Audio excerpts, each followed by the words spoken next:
Linking Jira to Confluence enhances collaboration by allowing you to seamlessly integrate project management and documentation. Here's how to link Jira to Confluence. Ensure Jira and Confluence are connected.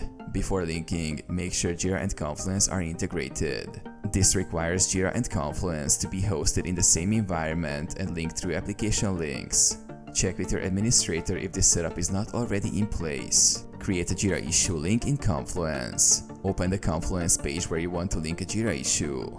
Click the Edit button to enter editing mode. Place your cursor where you want the Jira issue to appear. Click the Insert More Content button and select Jira issue or filter from the drop-down menu.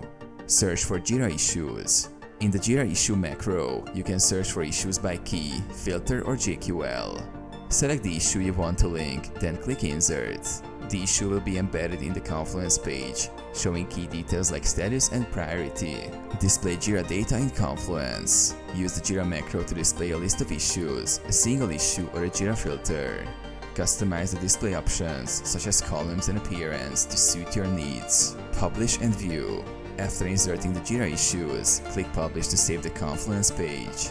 The linked Jira issues will now be visible, providing real-time updates directly in Confluence.